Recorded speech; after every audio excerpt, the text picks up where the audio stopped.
하나님께서 영광 받으신 줄 믿습니다. 한 아들이 학교에서 돌아와서 아빠에게 말했습니다. 아빠, 오늘 학교에서 제가 좋은 소식 하나 하고 나쁜 소식 하나 하고 가지고 왔어요. 아빠, 뭐부터 들으실래요? 아빠가 웃으면서, 그래, 그러면 기분 좋게 좋은 소식부터 한번 말해볼래? 아들이 아주 해맑게 얘기했습니다. 아빠, 좋은 소식은요, 내년에 저 교과서가 안 주셔도 됩니다. 아빠 돈 굳으셨어요. 저는 교과서 내년에 돈으로 안 사도 됩니다. 그래서 아빠가 기뻐하면서, 야, 그거 정말 좋은 소식이구나. 그러면 나쁜 소식은 뭐냐? 그랬더니 아들이 조그만 소리로 대답했습니다. 나쁜 소식은요, 제가 유급당해가지고 올해 쓰던 책 내년에 다시 써야 됩니다. 이렇게 했다고 합니다. 우린 살면서 이런저런 많은 뉴스를 접하고 또 많은 소식을 들으면서 살아갑니다. 여러분, 소식 중에서도 좋은 소식이 있고 안 좋은 소식이 있죠.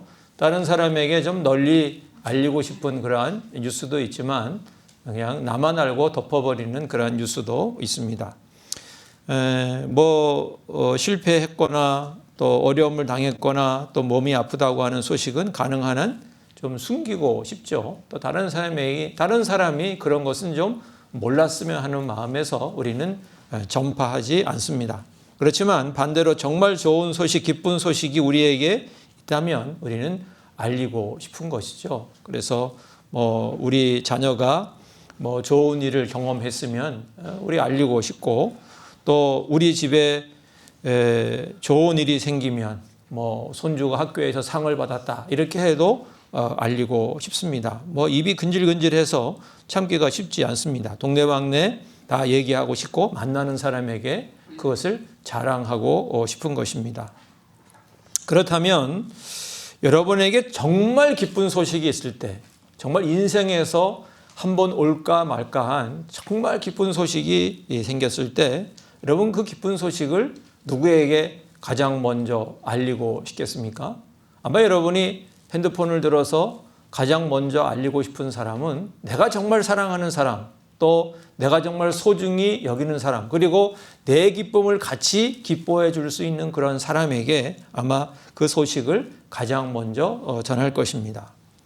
여러분, 그렇다면 하나님은 어떠셨을까요? 지금으로부터 약 2000년 전 하나님께는 큰 기쁜 소식이 있었죠. 모든 인류를 구원할 그런 소식이 있었습니다. 바로 예수님의 탄생 소식이었습니다. 이 엄청난 기쁜 소식을 하나님께서는 누구에게 가장 먼저 알리고 싶으셨고 또 가장 먼저 알리셨을까요? 그 당시 세상을 지배했던 로마 황제 아우구스투스였을까요? 아니면 예루살렘 성전에서 종교 모든 것을 주관했던 대제사장이었을까요? 그것도 아니면 돈 많은 부자나 똑똑한 학자들이었을까요? 여러분, 성경에 보면 하나님은 그런 사람들에게 세상의 가장 기쁜 소식을 전해주신 것이 아니었습니다. 오늘 본문 8절에 보면 하나님께서 이 기쁜 소식을 전해준 하나님이 선택한 첫 번째 사람들은 들판에서 양을 치는 목자들이었습니다.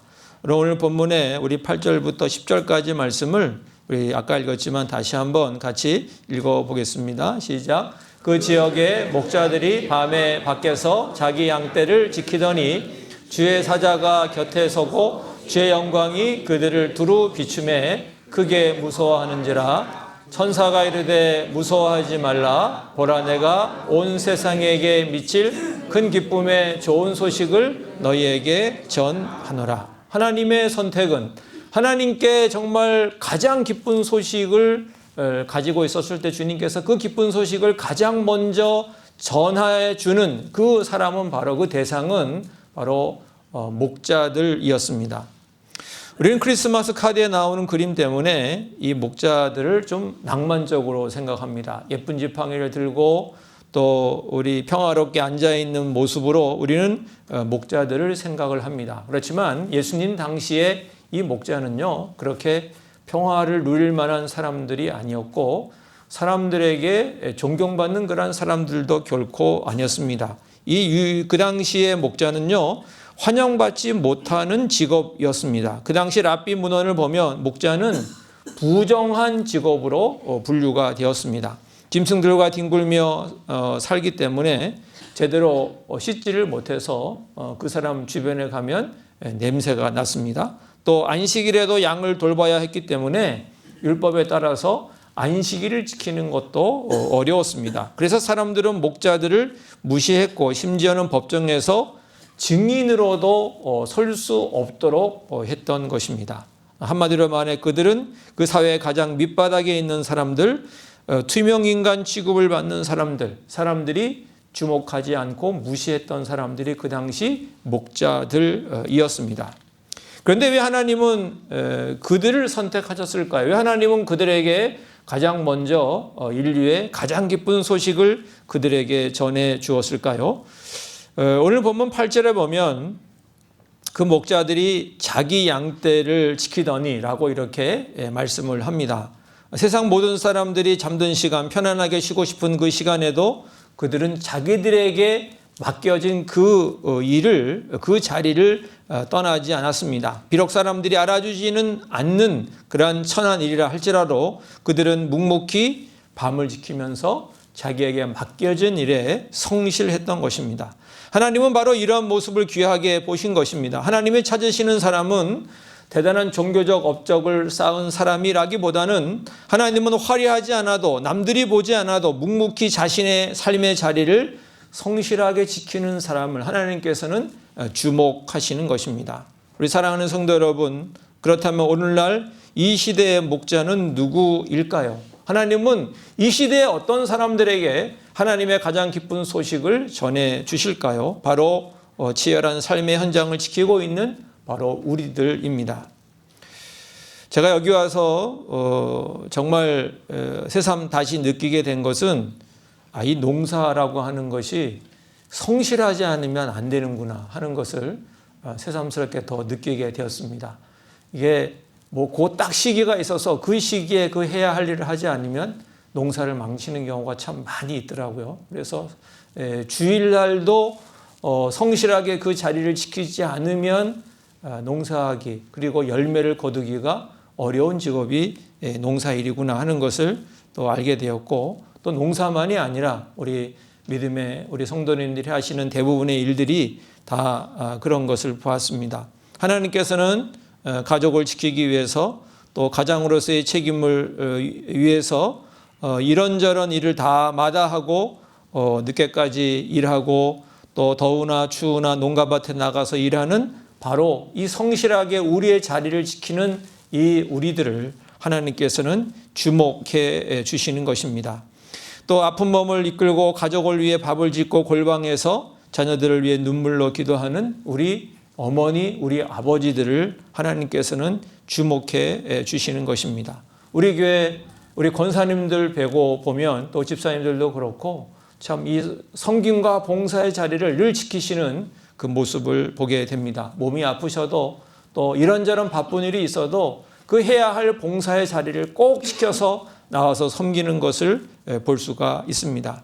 세상은 우리를 향해서 너는 왜 그것밖에 안 되냐? 내 인생은 초라하지 않냐라고 우리에게 말할지도 모릅니다. 그러나 하나님께서는 우리의 땀과 눈물이 배어있는 그 일터, 삶의 현장, 그 부엌으로 우리의 농가 밭으로 하나님께서는 목자를 찾아가신 것처럼 우리에게도 찾아오실 줄로 믿습니다. 우리가 서 있는 곳이 비록 춥고 어두운 들판 같을지라도 성실하게 자리를 지키는 그곳이 주님의 영광이 임하는 거룩한 땅, 거룩한 곳이 될 수 있는 줄로 믿습니다. 성경은 한결같이 이렇게 성실한 자를 부르시는 하나님을 증거하고 있습니다. 시편 78편 71절, 70절 71절 말씀 우리 같이 읽겠습니다. 또 그의 종 다윗을 택하시되 우리에서 취하시며 전량을 지키는 중에서 그들을 이끌어내사. 이스라엘의 가장 위대한 왕 다윗도 왕궁에 있을 때 하나님이 그를 찾아오신 것이 아니라 그가 양의 우리에서 양똥 냄새를 맡으며 일하던 그 삶의 현장 가운데 있을 때 하나님께서는 그를 불러주신 것입니다. 사랑하는 성도 여러분, 오늘 성탄의 기쁜 소식은 높은 자리에 있는 자들의 것이 아닙니다. 오늘도 각자의 자리에서 치열하게 성실하게 살아가는 바로 우리 모두를 위한 것입니다. 하나님은 우리의 그 수고를 다 보고 계십니다. 그리고 우리에게 가장 먼저 말씀하십니다. 수고했다. 내가 너를 위해서 왔고 너를 위해서 기쁜 소식을 전한다고 우리에게 말씀하십니다. 우리에게 이런 하나님의 기쁜 소식과 은혜가 크게 임하게 되기를 우리 주 예수님의 이름으로 간절히 축복합니다. 목자들에게 찾아온 천사는 인류 역사상 가장 위대한 뉴스를 그들에게 선포합니다. 여러분 11절 말씀을 보면 오실 그 예수님에게 붙여진 이름이 얼마나 되는지 한번 우리가 확인해 봤으면 좋겠는데요. 우리 11절 말씀 같이 읽을까요? 오늘 다윗의 동네에 너희를 위하여 구주가 나셨으니 곧 그리스도 주시니라. 자, 예수님의 이름을 구주 그리고 그리스도 그리고 주 이렇게 세 가지로 얘기를 합니다. 여기 구주는 우리를 죄와 사망에서 건져낼 구원자라고 하는 뜻이고 또 그리스도는 구약시대부터 그토록 사람들이 기다려왔던 메시아, 기름 부은 왕이라는 뜻입니다. 그리고 마지막에 주라고 하는 것은 그 당시 황제에게 붙였던 칭호였습니다. 온 우주의 주인 되시고 왕이 되신 하나님을 얘기한 것입니다. 여러분이 목자라면 이 이야기를 듣고 어떤 상상을 했겠습니까? 세상의 주가, 세상의 왕이 우리를 구원할 분이 오신다고 하면 그분이 왕궁에 계시나 아니면 그분이 대저택에 계시나 이런 생각을 자연스럽게 하지 않았겠습니까? 그런데 천사는 이어서 충격적인 말을 덧붙이고 있는데 우리 12절 말씀 같이 읽어볼까요? 시작. 너희가 가서 강보에 쌓여 구유에 뉘어 있는 아기를 보리니 이것이 너희에게 표적이니라 하더니 여러분 온 우주의 왕이고 주인이시고 우리를 죄로부터 구원해 주실 그 주님을 알아보는 표적이 뭐라고 되어 있습니까? 구유에 누워있는 아기다 이렇게 얘기를 하고 있습니다. 짐승의 밥통에 누워있는 힘없는 아기, 그 아기가 너희가 나실 그리스도 우리의 주인 되신 그분을 알아볼 수 있는 그 사인이 된다라고 말씀을 한 것입니다. 이것은 세상의 상식을 뒤집어 엎는 역설이죠. 세상에서 가장 높으신 분이 세상에서 가장 낮은 자리에 내려오셨습니다. 세상의 주인 되신 분이 세상에 방 한 칸이 없어서 말 구유를 빌려서 태어나신 것입니다. 도대체 하나님께서는 왜 이런 모습으로 오셨을까요? 그것은 바로 우리 때문입니다. 여러분 한번 생각해 보십시오. 만약 예수님이 로마의 황실이나 예루살렘의 대제사장 가문에서 태어났다면 우리는 거기에 찾아갈 수도 없고 방문할 수도 없었을 것입니다. 냄새나고 가난한 목자들이 감히 그분을 만나러 갈 수 없었을 것입니다. 근처를 가지도 못하고 문전박대를 당했을 것입니다. 왕궁에는 높은 담장이 있고 경비병들이 서 있었기 때문에 결코 예수님께 접근할 수도 없었을 것입니다. 하지만 예수님이 태어난 마국간에는 문턱도 없었고 경비병도 없었습니다. 예수님이 짐승의 밥통에 누워 계시기 때문에 냄새나는 목자들도 눈치 보지 않고 들어갈 수 있었습니다. 가난한 자도 실패자도 병든 자도 죄인들도 그 누구도 주저하지 않고 주님께 나아갈 수 있었던 것입니다. 하나님께서 우리로 하여금 그렇게 주님께 나아갈 수 있도록 주님께서는 바로 말구유에 태어나신 것입니다. 이것이 바로 성탄의 은혜인 줄로 믿습니다. 하나님은 우리가 너무 높아서 너무 멀어서 못 가겠다라고 할까봐 우리가 엎드린 그 자리에 더 낮은 곳인 구유에 주님께서는 태어나신 것입니다. 사랑하는 성도 여러분, 오늘날 우리는 어떻습니까? 우리는 여전히 예수님을 화려한 곳에서 찾으려고 합니다. 내 사업이, 내 인생이 크게 성공해야 하나님이 계신 거야. 내가 성공해야 하나님이 역사하신 거야. 우린 크고 높고 화려한 예루살렘의 표적만 구하고 있는지도 모릅니다. 하지만 성탄의 표적은 바로 구유입니다. 오늘날 주님은 어떤 모습으로 우리에게 오십니까? 가장 약하고 작은 모습으로 우리에게 옵니다. 때로는 우리의 도움이 필요한 연약한 자의 모습으로, 때로는 우리 마음속에 들리는 세미한 양심의 소리로, 때로는 실패하여 낮아진 내 처지 한가운데로 주님께서는 오시는 것입니다. 우리가 교만하여 고개를 들고 있으면 구유에 계신 예수님을 볼 수 없습니다. 성탄절에는 오늘 우리가 해야 할 일은 목자들처럼 우리의 모습을 낮추어 낮은 것을 바라보아야 합니다. 바로 그곳에 만왕의 왕이신 예수님께서 우리를 기다리고 계시는 것입니다. 사도 바울은 빌립보서 2장에서 예수님의 이 모습을 정확하게 묘사해 주고 있는데요. 2장 6절부터 8절까지 말씀 함께 읽겠습니다. 그는 근본 하나님의 본체시나 하나님과 동등됨을 취할 것으로 여기지 아니하시고 오히려 자기를 비워 종의 형체를 가지사 사람들과 같이 되셨고 사람의 모양으로 나타나사 자기를 낮추시고 죽기까지 복종하셨으니 곧 십자가에 죽으심이라. 하나님께서는 우리를 너무너무 사랑하셔서 우리가 다가갈 수 있도록 친히 구유에 오셨습니다. 그리고 그 초라해 보이는 표적 속에 숨겨진 하나님의 위대한 사랑을 우리가 느끼기를 원합니다. 하나님, 우리 사랑하는 성도 여러분, 이 구유에 오신 그 주님의 놀라운 사랑을 발견하고 경험할 수 있는 우리 모든 믿음의 사람들이 되시기를 예수님의 이름으로 축복합니다. 마지막으로 목자들이 구유에 누인 아기 예수를 만났을 때, 그리고 우리가 그 예수님을 나의 왕으로 모실 때 어떤 일이 임합니까? 바로 진정한 평화가 우리 마음에 임하게 됩니다. 오늘 본문 2장 13절 14절 말씀 함께 읽겠습니다. 호련히 수많은 천군이 그 천사들과 함께 하나님을 찬송하여 이르되 지극히 높은 곳에서는 하나님께 영광이요 땅에서는 하나님이 기뻐하신 사람들 중에 평화로다 하니라. 여기 한 천사가 소식을 전하자 호련히 수많은 천군, 하늘의 군대가 나타나서 하나님을 찬송하는데, 그 찬송의 내용이 바로 14절 지극히 높은 곳에서는 하나님께 영광이요 땅에서는 하나님이 기뻐하신 사람들 중에 평화로다라고 하는 이 내용입니다. 이 말씀에서 이 평화라는 단어에 우리가 좀 주목할 필요가 있는데, 예수님이 태어났던 그 당시에도 로마가 그 지역을 다스리고 있었고 로마도 평화를 얘기했습니다. 소위 팍스 로마나라고 하는 로마의 평화인데, 이 로마의 평화는 강력한 군사력으로 다른 나라를 짓밟고 창과 칼로 사람들을 찍어 눌러서 만든 이 공포스러운 평화였습니다. 겉으로는 조용해 보였지만 속으로는 원망과 두려움이 가득한 가짜 평화였습니다. 그렇지만 예수님이 가져온 평화는 다릅니다.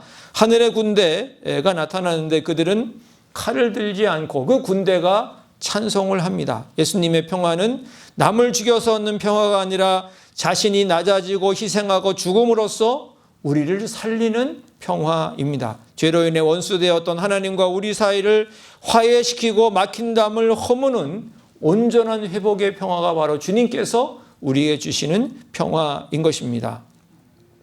여러분, 이 평화가 누구에게 임합니까? 14절을 자세히 보면 모든 사람에게 이 자동적으로 이 평화가 임하는 것이 아니라 하나님이 기뻐하신 사람들 중에 평화로다라고 이렇게 말씀을 합니다. 우리가 전에 사용했던 우리 개역 한글 성경에는 이것을 뭐라고 번역했었냐면 기뻐하심을 입은 사람들 중에 평화로다 이렇게 번역이 됐었는데, 이것을 좀 더 쉽게 풀이를 하면 하나님의 은혜를 입고 예수님을 믿음으로 받아들이는 사람이라고 이렇게 좀 풀어서 얘기할 수 있습니다. 그러니까 하나님의 은혜로 예수님을 믿어서 그분을 받아들인 사람에게 참된 평화가 온다고 하는 것입니다. 여러분, 성탄절이 되었다고 해서 온 세상의 전쟁이 멈추거나 악인들이 갑자기 천사처럼 변하지는 않습니다. 하지만 자격 없는 우리를 찾아오신 예수님을 알아보고 그분을 내 마음의 왕으로 모셔드리는 사람, 바로 그 사람의 마음속에 세상이 알 수도 없는 평화, 세상이 빼앗아갈 수 없는 하나님의 평화가 우리 가운데 임한다는 것을 성경이 우리에게 약속하고 있는 것입니다. 사랑하는 성도 여러분, 여러분의 마음은 평안하십니까? 아니면 여러분의 마음에 여전히 불안과 두려움이 있으십니까? 우리는 평화를 얻기 위해 더 많은 돈을 벌고 더 높은 자리에 올라가려고 했습니다. 마치 로마 황제처럼 힘이 있어야, 돈이 있어야 평화가 온다고 생각할지도 모릅니다. 그러나 여러분 돌아보십시오. 세상에서 가장 성공했던 사람들, 세상에서 부자들도 불면증에 시달리고 마음의 지옥을 겪는 것을 보게 됩니다. 환경이 주는 그 평화는 유통기한이 그렇게 길지 않습니다. 진정한 평안은 예수 그리스도께로부터 오는 줄로 믿습니다. 우리의 삶이 어떨지라도 주님께서 우리 마음 가운데 계시면 우리는 참된 평화를 누리게 되는 것입니다. 여러분, 오늘 성탄절 여러분의 마음을 열고 예수님을 영접할 수 있기를 주의 이름으로 축복합니다. 주님, 내 마음은 여전히 마곡간 같지만, 냄새나는 것 같지만, 주님이 오시기에 여러 가지로 불비하지만 주님께서 내 마음을 여시고 내 마음에 들어와 주시옵소서. 이렇게 고백할 때 우리를 괴롭혔던 불안과 두려움은 사라지고 하나님께서 하나님의 평강으로 우리의 심령과 마음을 충만하게 채워주실 줄로 믿습니다.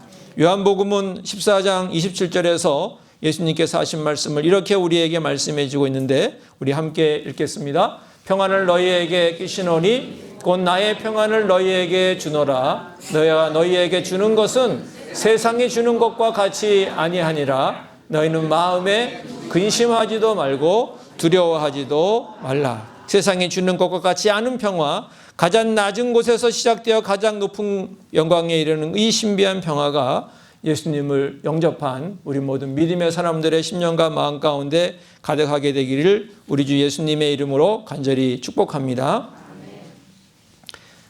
마지막으로 이야기 하나 하고 말씀을 마치려고 합니다. 어느 시골 마을에 정직하고 착한 농부가 살고 있었습니다. 그런데 이분은 성실하고 착하고 정직했지만 예수님이 아기의 몸을 입고 이 땅 가운데 오셨다는 것은 믿지 않는 사람이었습니다. 그래서 성탄절 전날 이제 전야제 그 시간이 되면 아내는 교회를 가지만 이 남편은 교회를 가지 않았다고 합니다. 뭐라고 얘기하냐면, 여보, 나는 하나님이 인간이 되셨다고 하는 그 성탄절 이야기가 도무지 믿어지지가 않아. 전능하신 그 하나님이 왜 초라한 아기의 모습으로, 그것도 말구유에 오신 거야. 그건 그냥 신화일 뿐이야. 나는 그것을 도대체 믿을 수가 없어 라고 얘기하면서 본인은 교회를 안 갔고 아내만 교회를 갔다고 합니다. 그 해에도 농부는 혼자 집에 남아서 그냥 따뜻한 난로를 쬐고 있었다고 합니다. 근데 그날 밤 엄청난 눈보라가 몰아쳤습니다. 창밖을 보는데 밖에서 쿵쿵거리는 소리가 들려서 나가보니까 참새떼가 추위를 피하려고 불빛이 비치는 그 창문으로 날아들다가 이 창문이 있는 걸 미처 보지 못하고 창문에 부딪혀서 쿵쿵거리며 떨어지는 소리였습니다. 이 마음이 착했던 농부는 그 새들을 좀 살리고 싶었습니다. 그래서 헛간에다가 난로를 피우고 거기에 불을 켜고 그 헛간으로 쭉 올 수 있도록 그 길에다가 이 참새들이 먹을 수 있는 빵 부스러기들을 쭉 뿌려 주었습니다. 그리고 참새들에게, 얘들아 이리 들어와라, 이리 들어와서 추위를 좀 피하고 죽지 말고 좀 살아라, 이렇게 참새들에게 외쳤습니다. 하지만 참새들은 농부를 보자 소스라치게 놀라고 오히려 도망을 갔습니다. 농부는 팔을 벌려서 그 새들을 그 곳간에 들이려고 아무리 애를 썼지만 그렇게 하면 할수록 새들은 뭡니까? 점점점 멀리 도망을 가고 말았습니다. 농부는 너무나 마음이 안타까웠습니다. 아니, 그렇게 저희들을 살리려고 하는데 참새들은 도망가고 아무리 애써도 참새 한 마리도 그 불을 피워놓은 곳간에 들어오지 않는 것입니다. 하다가 지쳐서 농부는 결국은 땅에 눈 위에 주저앉아서 이렇게 중얼거렸습니다. 아, 이 녀석들아, 나는 너희를 해치려고 하는 것이 아니라 너희를 살려주려고 그러는 거야. 말이 통하지 않는구나. 내가 만약 너희와 똑같은 새가 될 수 있다면 내가 너희와 같은 저 작은 새가 되어서 너희 말로 이야기하고 너희와 똑같은 모습으로 다가갈 수 있다면 너희들이 나를 무서워하지 않고 이곳에 들어와 추위를 피하고 살 수 있을 텐데 내가 새가 됐으면 참 좋겠다. 이런 얘기를 스스로 중얼거렸다는 것입니다. 근데 그 순간에 성탄절을 알리는 종소리가 멀리서 땡땡땡땡 하고 울려 퍼졌습니다. 농부는 눈밭에서 무릎을 꿇고 뜨거운 눈물을 흘리며 고백했습니다. 오 하나님, 이제야 알겠습니다. 왜 하나님께서 그렇게 작고 연약한 아기의 모습으로 오셔야 했는지 알겠습니다. 우리를 놀라게 하지 않으려고 죄 있는 우리가 하나님을 보고 도망치지 않게 하려고 주님께서는 우리와 똑같은 몸으로 이 땅 가운데 오셨군요 라고 그는 예수님의 아기로 오신 그것을 그는 그제서야 믿고 주님을 믿게 되었다는 것입니다. 거룩하신 하나님이 그 영광 그대로 우리에게 나타나셨다면 우린 그분 앞에 설 수 없었을 것입니다. 그래서 하나님은 우리와 똑같은 모습이 되기로 하신 것입니다. 우리를 놀라게 하지 않으시려고 우리가 주저없이 다가와서 주님께 안길 수 있도록 하게 하시려고 가장 작고 가장 연약하고 가장 낮은 구유의 아기가 되신 것입니다. 이것이 바로 성탄이고 이것이 우리를 살리기 위해 기꺼이 낮아지신 하나님의 사랑입니다. 오늘 이 시간 그 사랑 앞에 우리의 마음을 열 수 있기를 원합니다. 우리가 마음을 열어서 우리를 위해 이 땅 가운데 오신 그 예수님을 우리 마음에 받아들이고 영접할 수 있기를 원합니다. 주님, 제가 여기 있습니다. 나를 위해 낮아지신 주님을 나의 왕으로 모십니다. 내 마음에 들어오셔서 세상에 줄 수 없는 평화를 내 마음 가운데 가득 채워 주시옵소서. 이렇게 기도할 수 있는 우리가 되기를 원합니다. 그래서 오늘 성탄의 기쁨, 성탄의 평화가 우리 마음 가운데 우리 교회 안에 가득하게 되기를 우리 주 예수님의 이름으로 간절히 축복합니다. 기도하겠습니다. 하나님 아버지 감사합니다. 주님께서 이 땅 가운데 사람의 몸으로 연약한 아기의 모습으로 이 땅 가운데 오셔서 주님 감사합니다. 우리가 주님을 두려워하지 않도록 친히 우리와 같은 모습으로 우리 가운데 와주셔서 주님 감사를 드립니다. 하나님 이제 우리의 굳게 닫힌 우리의 마음 문을 열고 주님을 받아들이기를 원합니다. 주님을 영접하기를 원합니다. 크신 사랑으로 우리를 찾아오신 주님, 이 시간 우리 가운데 오셔서 우리 마음 가운데 좌정하여 주시옵소서. 이제 불안과 두려움 대신 기쁨으로 하나님 우리의 마음의 평강으로 하늘의 평화로 충만하게 가득 채워 주시옵소서. 그리하여 우리의 가정도 우리의 구역도 우리의 교회도 주님이 주신 기쁨과 평화로 가득 넘치는 역사가 있게 하여 주시옵소서. 우리를 가장 낮은 곳에서 우리를 안아주시는 우리 주 예수 그리스도의 이름으로 기도하옵나이다. 아멘.